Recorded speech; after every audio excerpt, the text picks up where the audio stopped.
বগুড়া ও রংপুর থেকে যুক্ত হচ্ছেন আমাদের সহকর্মীরা। শুরুতে বগুড়ায় চলে যেতে চাই, সেখানে রয়েছেন সহকর্মী ফরহাদুজ্জামান শাহী। ফরহাদ, তথ্য গরমিল থাকায় নাগরিক ঐক্যের প্রার্থী সহ কয়েকজনের মনোনয়ন বাতিলের খবর পেয়েছি। এ তালিকায় আর কেউ আছেন কিনা বিস্তারিত জানাবেন। মিলা, নাগরিক ঐক্যের মাহমুদুর রহমান মান্না বগুড়া 2 আসনে তিনি কিন্তু বিএনপি জোটের মনোনীত প্রার্থী ছিলেন।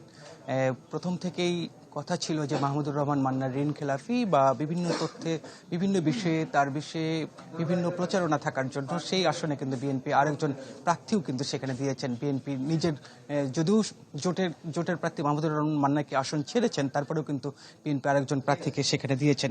আজকে কিছুক্ষণ আগে বগুড়া 2 আসনের জন্য যখন মনোনয়নপত্র বাছাই চলছিল, সেই সময় মাহমুদুর রহমান মান্নার মনোনয়ন যখন যাচাই বাছাই হয়, তখন কিন্তু দীর্ঘক্ষণ সেই বিষয়ে দুই পক্ষের মধ্যে দীর্ঘক্ষণ মাহমুদুর রহমান মান্নার পক্ষে যারা এবং মাহমুদুর রহমান মান্নার বিপক্ষের যারা অবস্থান আছে, তারা কিন্তু প্রায় ঘণ্টাখানেকের মতো এই বিষয়টি বিভিন্ন বিষয় জেলা প্রশাসক তথা রিটার্নিং কর্মকর্তার কাছে তুলে ধরেছেন। কিন্তু শেষ পর্যন্ত বিভিন্ন মাহমুদুর রহমান প্রদত্ত যে সমস্ত কিছু তথ্যে গরমিল থাকার জন্য মাহমুদুর রহমান মান্নার মনোনয়নপত্র কিন্তু বাতিল ঘোষণা করেছেন জেলা রিটার্নিং কর্মকর্তা। তবে সেখানে কিন্তু তিনি এটাও বলেছেন যে মাহমুদুর রহমান মান্না ইচ্ছা করলে এই বাতিলের বিরুদ্ধে কিন্তু তিনি নির্বাচন কমিশনে আপিল করতে পারবেন, সেই কথাটাও কিন্তু বলা হয়েছে।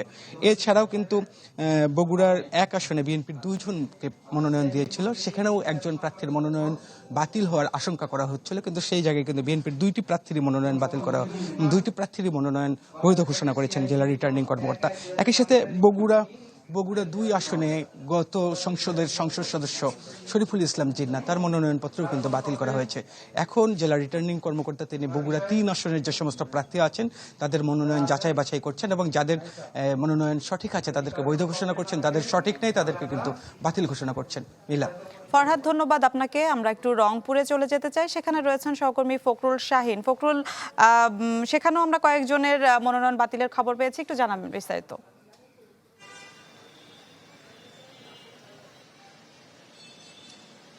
মিলা, আমি আছি রংপুর জেলা রিটার্নিং কর্মকর্তার কার্যালয়ের সামনে। একটু আগে কিন্তু দ্বিতীয় দিনের মতো মনোনয়নপত্র যাচাই বাছাই যে কার্যক্রম সেটি শেষ হয়েছে।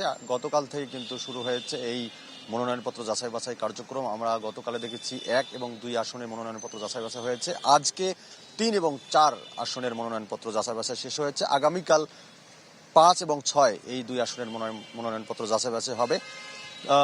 আপনাকে জানিয়ে দিই, সেটি হচ্ছে যে আজকে রংপুর 3 আসনের সেখানে আমরা দেখেছি যে সেখানে GM কাদের অর্থাৎ জাতীয় পার্টির চেয়ারম্যান, তার মনোনয়নপত্রটি কিন্তু বৈধ করা হয়েছে।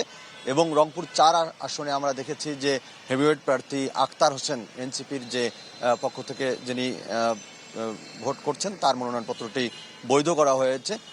তবে আমরা দেখেছি যে 2টি আসনে যে 3 জনের মনোনয়নপত্র এবং 3-6 জনের মনোনয়নপত্র অবৈধ ঘোষণা করা হয়েছে, সেটি কিন্তু আসলে হেভিওয়েট কোনো প্রার্থী নয়, তারা স্বতন্ত্র এবং অন্য কোনো সমাজতান্ত্রিক দল এমন প্রার্থীদের মনোনয়নপত্র অবৈধ করা হয়েছে।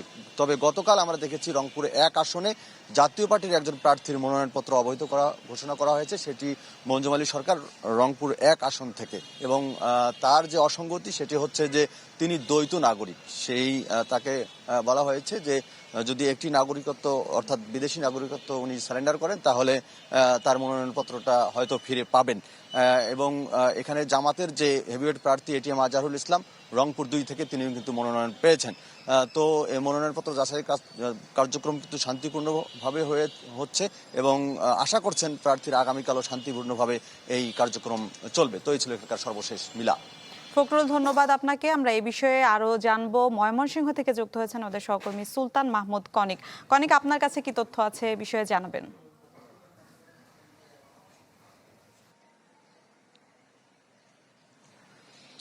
মিলা, ময়মনসিংহের 11টি সংসদীয় আসন রয়েছে। সেখানে আজকে ময়মনসিংহ 1, 2 এবং 3 এই 3টি আসনের মনোনয়নপত্র যাচাই বাছাইয়ের কার্যক্রম সম্পন্ন হয়েছে।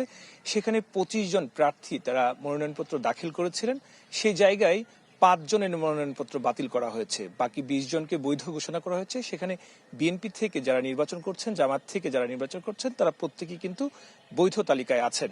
আর যাদেরকে বাতিল করা হচ্ছে, সেখানে ময়মনসিংহ 1 আসনের হালুয়াঘাট ধোবাউড়া যে আসনটি আছে, সেখানে রাশিদুল হক, বাংলাদেশ লেবার পার্টির, তিনি তার হলফনামায় মামলার তথ্য সহ আরো বেশ কিছু তথ্যের অসঙ্গতি ছিল, যে কারণে তার এই প্রার্থিতা বাতিল করা হয়েছে।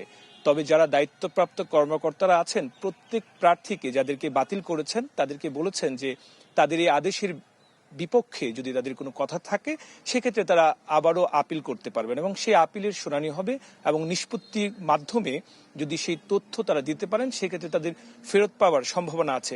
আগামীকাল ময়মনসিংহের 4টি আসন হবে, ময়মনসিংহ 4, 5, 6 এবং 7, এবং পরের দিন আর 4টি আসন থাকবে, অর্থাৎ পরবর্তীতে যে যাচাই কার্যক্রম সেটি কিন্তু চলবে। তো বেশ কিছু বিষয়কে প্রাধান্য রেখে মূলত এই যাচাই বাছাই কার্যক্রম যেটি আছে সেটি কিন্তু সম্পন্ন করা হয়ে থাকে। বিশেষ করে হলফনামায় যেগুলি দেওয়া হয়ে থাকে, আমরা দেখেছি যে ময়মনসিংহ 2 আসনের স্বতন্ত্র একজন প্রার্থী তিনি চালানের মূল কপি জমা দেননি এবং আরেকজনকে দেখেছি স্বতন্ত্র প্রার্থী তিনি তার সম্পদের যে বিবরণী দিয়েছেন সেখানে আয়কর রিটার্নের কপি জমা দেননি। এসব বিভিন্ন বিষয়ের কারণে আসলে তাদেরকে বাতিল করা হয়েছে, যদিও সেক্ষেত্রে সুযোগ থাকছে আপিলের মাধ্যমে প্রার্থিতা ফিরে পাবার। মিলা, অনেক ধন্যবাদ আপনাকে। দর্শক, সারা দেশে জাতীয় সংসদ নির্বাচনের মনোনয়ন যাচাই বাছাই কার্যক্রমের বিষয়ে জানাচ্ছিলেন আমাদের সহকর্মীরা। যাচ্ছে অন্যান্য খবরে।